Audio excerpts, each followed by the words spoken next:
Welcome back to Chaos Theory. I'm Aurian Archive, and, well, we're still running patches. And I guess, while I really probably should have followed this stream up with Korra Part 2 to follow up on the last stream, instead I kind of wanted to deal with another particular bee in my bonnet, as it were. And thus tonight's subject is the of Fuha erupting over accusations of cheating by a chess grandmaster by a chess world champion. Now, this is kind of where I'm going to a little bit more detail than I personally would like. Yes, I have played chess competitively in the past. Yes, I did actually do fairly well in the games that I did play. Yes, I stopped playing because, quite frankly, I find chess to be about as predictable as watching wallpaper paste dry. I'm not saying it's boring, I'm just saying that it's not as much of an intellectual's game as you might think. And to explain why, there's two ways to go about explaining the problems with chess. You can either go at it from a purely analytical mathematics, cite statistics all day long, which is incredibly boring. Just no way around that. Or an alternative method is to start with just the concept of perfect play. Now, if you're not familiar with the concept of perfect play, you know, you might want to go look it up. But in essence, you could describe perfect play as being the steps and procedures that you would follow in any given game at any given moment to achieve victory. And chess has long been computationally described as a game that's impossible to perfect play, as there are a mind-boggling, it just earth-shattering number of potential combinations, moves, and strategies. Or at least from a mathematical standpoint, yes, there are an astounding array of various moves that you could implement in any given chess game until you actually start playing chess. Until you actually start running not the total number of calculations, but the step by step calculations. In other words, if you were play, and I kind of have to stop here and go back and outline I wouldn't call it a fundamental aspect, but there are a couple of different strategies to chess. And the best way that I can outline the different strategies are the primary strategy that most people are taught and most people exercise is play to checkmate. You play to win in the fewest number of moves possible. But playing to checkmate is not the only strategy. There is also the strategy of playing to stalemate. That is to say that you deliberately play your game and your pieces in such a manner that neither side can win a match. And then there's play to annoy. You're not playing to reach check or checkmate. You're not playing to reach a stalemate. You're just countering move by move in order to make the game last as long as possible. You're not trying to win, but you're not trying to lose either. And if you're kind of tilting your head and going, what? This is maybe best explained by, say, looking at Magic the Gathering. You can create a deck in Magic the Gathering that's not capable of winning. You don't have any strong cards. You can't do any massive damage. You can't. All you can really do is just slow and hinder your opponent. But if you slow or hinder your opponent enough and do gradual damage over time in a collectible card game, you can still pull out victories when the mathematics and statistics and card count said there's no way you can win this match. Now, this same kind of strategy applies to chess, as most chess matches are timed. That is to say, each player has a certain amount of time in which to make their moves. There is a countdown clock, and each player, as they make their moves, hit the clock to stop and signal the other player's turn after they have made their move. And one of the strategies of the slow and annoying approach is that you can simply run the timer out. You don't necessarily have to win, you just have to score enough points, as there is a point scoring system for taking the number of pieces off of the board or making a number of moves, and just run the clock out on your opponent. And in certain championships, you can win on points even if you were losing the game. Even if there was no way you could avoid getting checkmate, if you could run the clock out, you'd still win. So then we have to turn, now that we have an outline of the different strategies that could be involved when you're playing chess, that it's not always a rush to who can get to checkmate the fastest, that there are different moves that you can make to stall if you know that you don't have the talent or the foresight to outthink an opponent. You can annoy and harass your opponent until you run the clock out on them as they try to guess what you're doing. And this is kind of critical because now that we have an outline of the different strategies you might use while playing a game of chess, we can also start talking about the different methods by which you would cheat at chess. Now, the most people would define cheating at chess as definitively using a computational aid in order to get to perfect play checkmate as quickly as possible, to use the least amount of moves as soon as those moves are available in order to force a checkmate from your opponent, or to put your opponent in a checkmate. Okay, that sounds reasonable. Well, it gets more complex than that because not only do you have cheating by using computational aid, you may have other forms of cheating. And again, this goes back to the different play strategies. You may be able to cheat a game by performing lots of rapid moves very early on, just already having a set of pre-planned moves in mind, and you pull off these pre-planned moves, and the timer goes back to your opponent, and you try to run the clock on your opponent.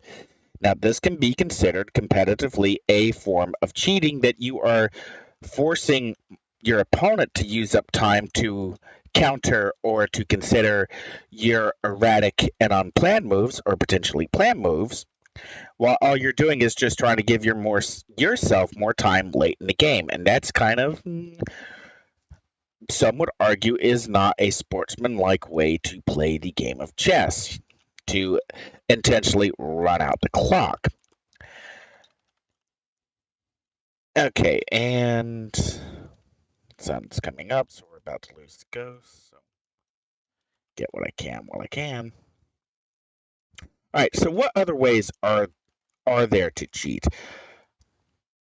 Another method of cheating might be, instead of using a computational computer, have somebody have a list of pre-planned moves that you've already worked up in advance. This person does this, and if this person does this, I make this move. You've already pre-calculated ahead of time on pen and paper or pre-strategized. You haven't memorized it, but you have somebody signaling you in some way to use this character, or move this pawn, move this bishop, move this rook, move this queen. And that's another way that you could cheat, or attempt to cheat, without, using a computational aid. a computer to pre-program out. Now, this is where we have to understand that computers don't handle context very well. In order to determine from any point of where a player in a chess game is at to a point of victory, the computer is going to run a perfect play scenario. And when the computer runs a perfect play scenario, this collapses the waveform, the amount of any operations that you can perform at any given time in any given chessboard pattern. Only a few operations will actually have a short path to the conditions of taking checkmate. Now, once you understand that, you can now start to collapse the waveform on the rest of the calculations. In other words, what you can do is once you know your starting moves, you can know only a few starting moves are actually valid towards quick perfect play. Only a few starting moves are valid towards annoyance. Only a few starting moves are valid towards running the clock. Most other moves are you don't have any chess experience, you're a new player, and you're either going off of a book or you've got somebody coaching you from the sidelines, or you're just going at it on and trying to learn as you go. And it's going to be very obvious to anyone who has any significant number of games what your possible strategy could be within the first few moves. Likewise, if your competing player forces a specific move, they put a knight in a specific position, and they can look how you're going to respond to that move. And they can classify how you respond to that move of, are you attempting to go for perfect play? Are you attempting to go for computational perfect play? Are you attempting to go for harassment? Are you attempting to go for stalling? What is your strategy based on reaction to very specific moves that they make? So if you are attempting to cheat in a game of chess, by any particular method where you gain a computational advantage over the other player, a player who is sufficiently experienced enough will be able to detect the cheating and identify it very early on. Slight problem. Anyone else who's looking at the way you're playing will be able to tell from the moves what your strategy is. We don't need to calculate the entire complex strategy of every given chess move from every given position. We just need to collapse the waveform and look at what strategy do your moves allude to. And this is, I think, a very significant problem when it comes to the world champion and the chess grandmaster in question. Because looking at their play strategies, I am not entirely convinced, having gone over and looked at various chessboards and looked at the various plays that have been done. I don't think a conclusive determination can be made on either player cheating. Now think about that for a second.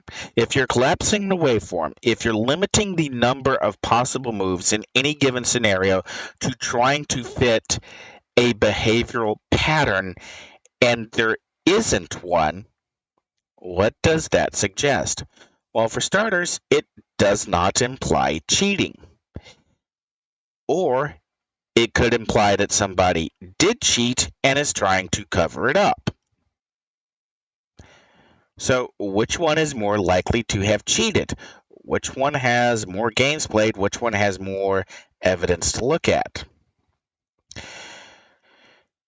And that is the computational problem that chess really faces as a game, because individually, each individual move can be calculated from that specific position. Either the next move is in pursuit of perfect play, and perfect play for a human may not necessarily be perfect play for a computational move, because the computational process is going to assume that the opposition will make specific moves in retaliation to the moves that you make. So computational perfect play is going to look different from a human who is trying to compute in their heads and reason based on how they expect the other player to behave, what the perfect play could be. And this comes back to and there was another wrinkle to this, in that another player commented on the statistician, the Kenneth somebody, a mathematician who had run statistical numbers, and this third player said that this mathematician who had run statistics before had exonerated somebody they knew definitively were cheating of cheating. And okay, that's not really a big surprise. You might think that chess is all about the total averages. Well, it's not. It's really about the moment to moment, wave to wave, movement to movement. What's next? What's the next process? What makes sense from here? And that's recalculated every single move. And I kind of wanted to just go down this path, because when you start collapsing the waveform, once you start simplifying the operations that are plausible at any given point, chess really is kind of boring. It just is. There's only so many valid moves you can make from one point to another point. There's only so many different ways you can theoretically win.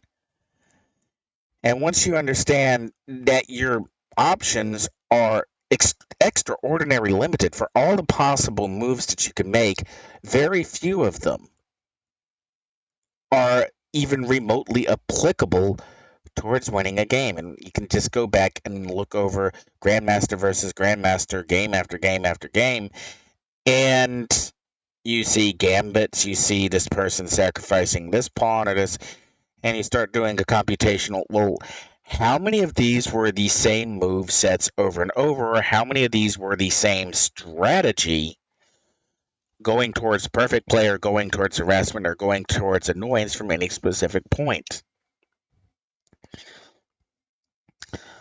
So that's why I just kind of, the accusations of cheating in chess are,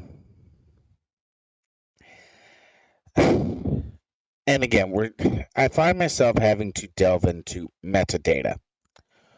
What is the behavior of the people involved?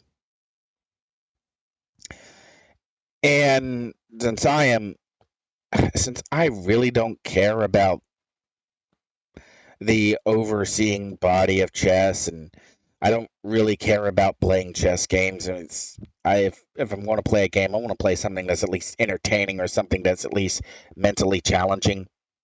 Okay, there, I said it, and chess just is not mentally challenging. It's just collapsing a waveform and then calculating from that waveform. It's just, there are more fun ways to calculate a whole bunch of extrapolations. It really is. Uh, but it's the behavior of the people involved. And neither either the Grandmaster or the World Champion strike me as people that I would want to hang out with. And I found myself asking a rather important question. Why is the World Champion so convinced that the Grandmaster is cheating? On what basis is this accusation made? Is this from metadata from somebody else that the Grandmaster learned from, who has been known to cheat? Is this an admission from the Grandmaster that, yeah, they have cheated in online games, they have used a third-party aid? Why do you think they were cheating in that specific match? What were you looking for? What do you think you saw? And I think this comes back to one of the points I was trying to make earlier, that in chess, playing to stalemate, playing to deliberately run out the clock, you're not playing to win, can be seen as unfair and unsportsmanlike conduct to chess players. If you're not playing to checkmate, if you're not even intending to play to checkmate, that can be seen as an incredible offense. And I think that's what the Grandmaster was doing, looking over the chessboard, looking over the way the pieces were placed, looking over the moves that were made. I get the impression that the Grandmaster was playing towards stalemate, was playing to stymie the opponents, to run out the clock and give himself more time to consider options where he may be able to force a checkmate scenario. Now, I can't prove that. I don't have a mental link inside either the Grandmaster or the World Champion's head, but that's the impression that I get. That it is not the play of somebody forcing. And this really comes back to, if you know the strategy that your opponent is trying to use, if you know what you think they are up to, you can come up with a method of countering that behavior. If you know that they are trying to, um,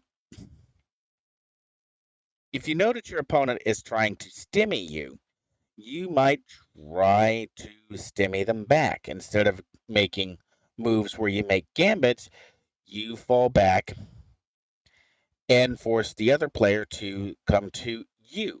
You try to lure them into a trap. And then you start to do the same thing they do. You make a bunch of quick moves, flip the clock back around as quickly as you can, and you're basically going to, instead of them trying to run out the clock on you, you're going to run out the clock on them. And again, this is not necessarily considered sportsmanlike behavior. In fact, some might even consider this kind of behavior to be cheating. You are not playing the best game that you can possibly play.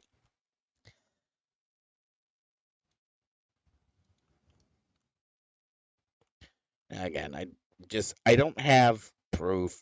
I'm trying to be as vague and as generic as I possibly can intentionally.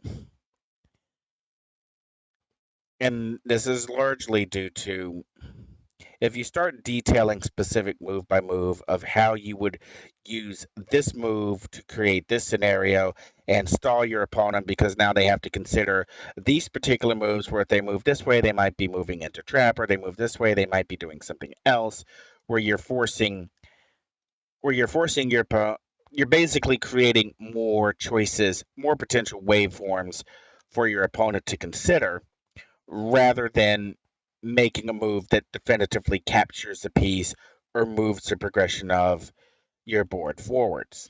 And again, I really don't want to get into specifics on how that works, because at that point, then I start getting into specifics on how you can deliberately run out a clock on an opponent. And again, that could be construed as cheating, and I really do not want to be, well, he told me how to cheat. No, no, I'm trying not to do that. I'm trying to outline how cheating could be possible without detailing the exact method by how someone might computationally cheat without external aid. And I do want to be clear on that, where I'm quite confident that the Grandmaster was not accepting any external aid during the matches, the over the board matches, where the Grandmaster was accused of possibly playing less than fairly. I really do think that the accusations of cheating over the board, such as it were, are entirely due to a strategy that is unfair to an opponent. Now, protesting jerk behavior, protesting somebody who is deliberately running the clock out as a strategy, might be a fair call. It again, it depends on who you're talking to, whether or not it's a valid strategy It can be an effective strategy, but again, it can be construed as cheating. And I guess, since we're on the subject, one of the crazier theories was that was that both the Grandmaster and the World Champion were using sex aids in order to send and receive communications that were computational equivalents of the actions that they needed to perform. Now, the person who made the suggestion did so entirely as a sarcastic joke. But the internet being what the internet is, oh, so many people jumped on that theory. Just part of me kind of just wants to um point out some obvious um there would be other telltale physical signs: blood pressure, heart rate, dilated eyes, pulsating pressures, rhythmic breathing, that would be noticeable if someone was attempting to use an internal physical stimuli in order to communicate information. The body will react in some specific ways that would be picked up on a camera. Just possible, not plausible. And if you're going, well, the cameras for the competitive matches aren't quite that good. Yeah, about that. There's this thing recently where, you might have heard called Radeon Super Resolution or DLSS, Deep Learning Super Samples, where a trajectory of frames over time are compiled to make a more perfect image of what's supposed to be being shown. Well, that kind of technology isn't exactly new. Um, Over the years, forensic investigation specialists have very certainly been able to use multiple frames in sequence, which all contain various different bits of data, to compile those frames to complete a higher resolution image than the set of images that were initially captured. Basically, you get a bit of brown in this pixel. One moment, this series of pixels, you get a deeper brown. You have enough visual information to work with, and you can create a composite picture of pretty much a higher resolution composite image by mathematically compounding all of the various images taken together. So, strictly speaking, mathematically speaking, determining somebody's pulse rate or determining somebody the pulse rate from their eyes or a dilation, pupil dilation, or any other such physical reactionary behavior would almost be ludicrously simple to diagnose. Even using low resolution web cameras, you just need enough data over enough time. And when you have a couple hours sitting in front of a camera for a competitive event, there's enough visual data to construct an image. So, yes, there are methods to combat the physical, the natural reactions of the body. You can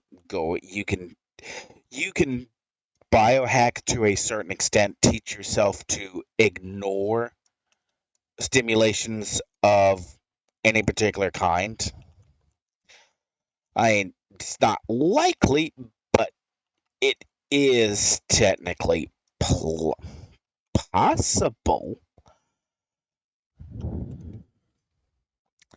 But it's probably not likely.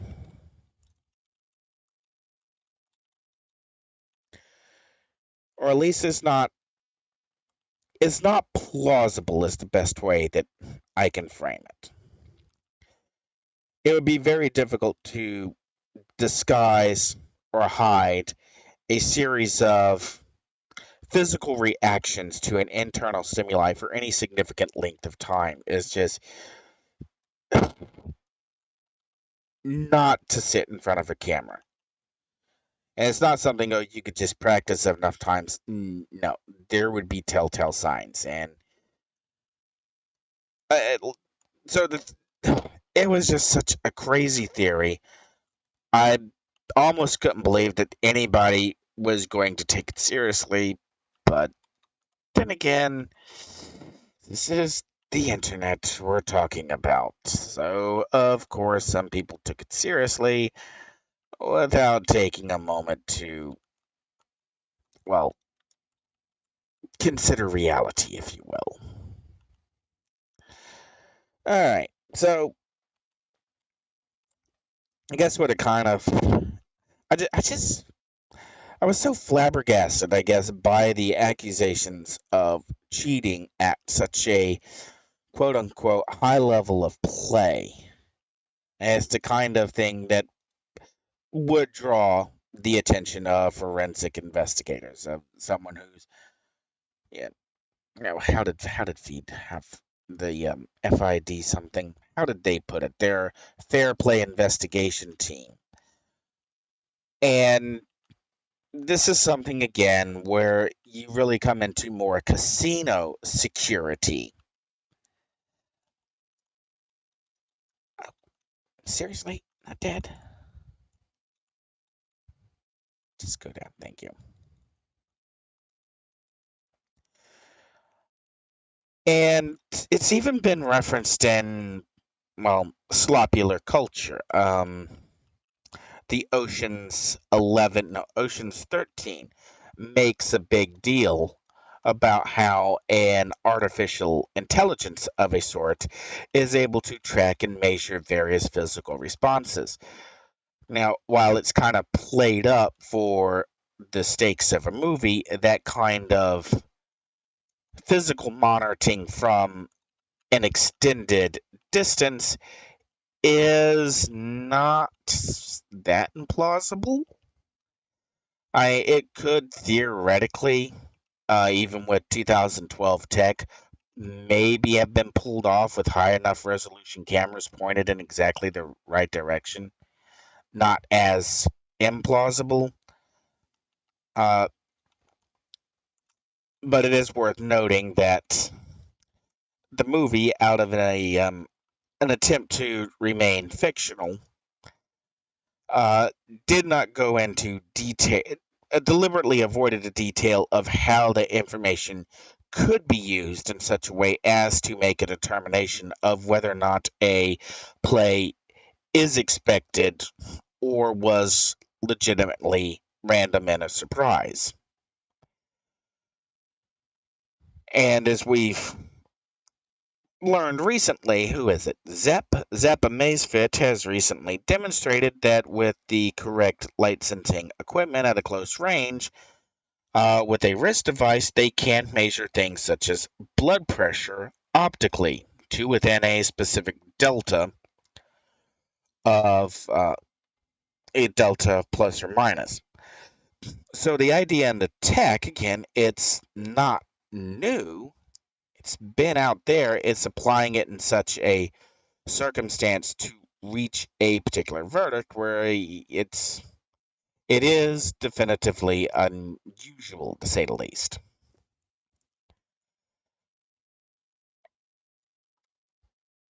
And I found myself just kind of diving down this rabbit hole. Because I think it is a legitimately fascinating field of study, determining whether or not somebody could be cheating based on the mathematical calculations of the strategies that could be implemented at any point in time from any specific point of contention. In other words, how the player reacts or what move the player makes in reaction to another move could indicate whether or not they are using a pre planned computational path or if they are trying to come up with their own strategy, or if their strategy can be outlined as they are going for a human perfect play, they're going for a mechanical perfect play, again, which is computational aid, or they're just that good. And I guess where I really found myself taking issue is the statistical viability of determining whether or not somebody is cheating by examining the record of the games that they have played. And this is a key point to other games. If you are looking for cheating based on the pattern of how somebody plays every single kind of game, you can either statistically claim that there is cheating or that there is not cheating. And a good case in point could be Riolo TM and Trackmania. Riolo TM was a good Trackmania driver. Maybe not a great one, but a good one. Riolo TM was good enough that a number of world record runs made by Riolo TM were enough to conceal the fact for a long time that Riolo TM cheated in other world record runs. And that's a key point that can be buried in statistics. If you know that your game is statistically comparable or generates statistics, you are not going to cheat every game. You might only cheat when there is a specific game that you want to guarantee that you win. And if you have won or lost enough games by not cheating, then the games where you cheat will essentially be buried. They will not be demonstrated in the mathematical statistics. And that kind of brought me circle back to the behavior of the Grandmaster and the World Champion. And I found myself this is a question I'm going to lay out there. Is the World Champion convinced that the Grandmaster is cheating? Because the Grandmaster is cheating using the same methods that the World Champion used to cheat. That's what I got for you. And I know I took forever to get there. But that's really the observation that I have to make on this. I know that where the idea first percolated in my mind that the world champion was also a cheater. It came from that sex toy op-ed, which was, again, sarcasm, supposed to be a joke. Somebody who was attempting to make a funny, and, well, there are some things that the internet just cannot ever take as a joke.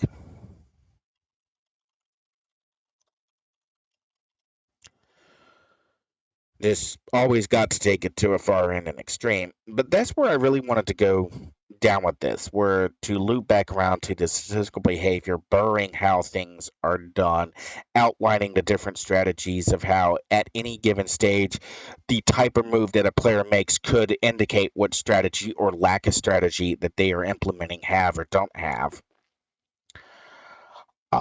And my conclusion that I think that if anyone cheated here, that if anyone cheated in an overboard game, in a title match, in a ranking match, in a competitive match with a prize money on the line, I would almost certainly ask the question, has the world champion engaged in cheating, and is he watching the Grandmaster implement the same strategies? Because that's a question I'm not sure the world champion is going to want to answer. I'm Aurian Archive, and I'll catch you later.